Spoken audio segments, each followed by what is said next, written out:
Hey everyone, and welcome back to my channel, Green Glow Gourmet. I'm your host, Roxanne, and for today's recipe, I will be telling you how to make an Instant Pot red lentil stew.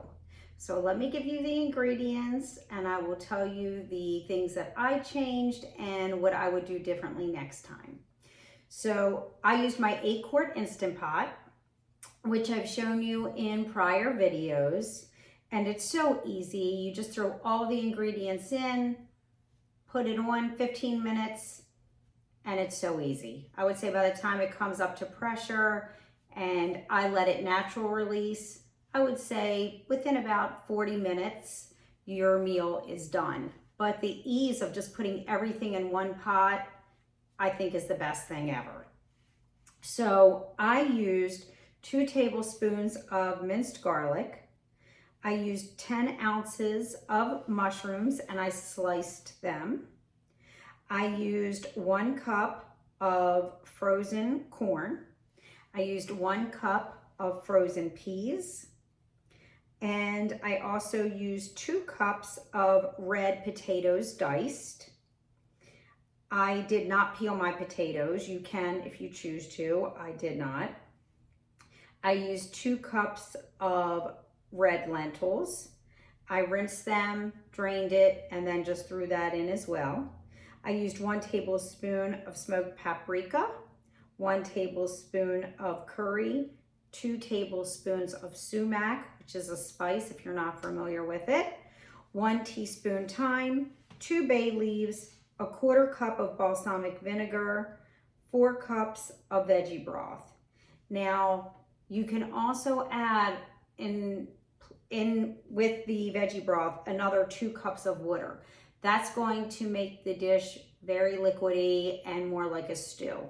Since I don't like my food that way, I don't like it like that much liquid like a soup, I only use the 4 cups of vegetable broth, and then I put in maybe a 1/2 cup of water, and that was it. I did want to show you, you can always make your own veggie stock just by taking your scraps when you cut your vegetables, putting it in a Ziploc bag, putting it in the freezer, and then when you're ready to make your stock, you just go ahead, put all of those scraps in a big pot of boiling water, let it boil, and then drain it, and you can have your own veggie stock. That's the cheapest and the healthiest. What I found that I like is Kitchen Basics unsalted veggie stock. And I like this one because when you're buying something, never look at the front of the package, because the front of the package is where they put all their marketing. And you can think you're getting something that's really healthy and good for you. And then when you turn it around and you read your ingredients, you're shocked because you had no idea that all of these ingredients were in there according to the front of the package. So even if something really looks good on the front, I always read the ingredients first, because there could be a healthier option, or sometimes I won't even buy it at all if I can't find one. So in here, it's just the vegetable stock, which is carrots, bell peppers, mushrooms, tomatoes, onions, celery. Now this one, natural flavors, it's kind of like a crapshoot. That could be anything, but I did buy this. I don't know what natural flavors are. Hopefully it's not terrible, but I usually don't like that natural flavor either. And then it says spice and herbs, which are bay leaf, thyme, and black pepper. So this is what I use. This was the best one I could find in the store.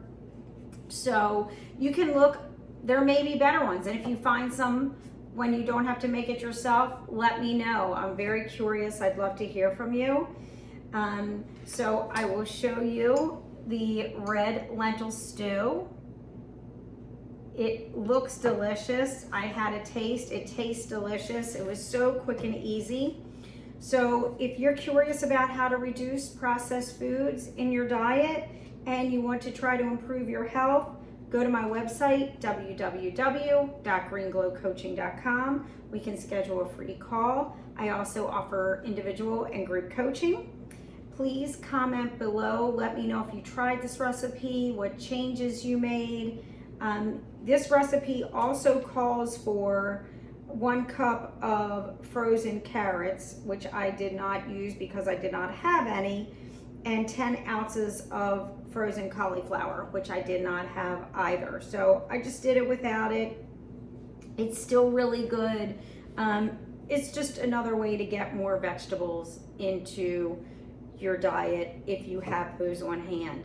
But if you're looking to make a recipe, the one thing I do is I always look at what the recipe calls for so that I know if I'm going to make it or not.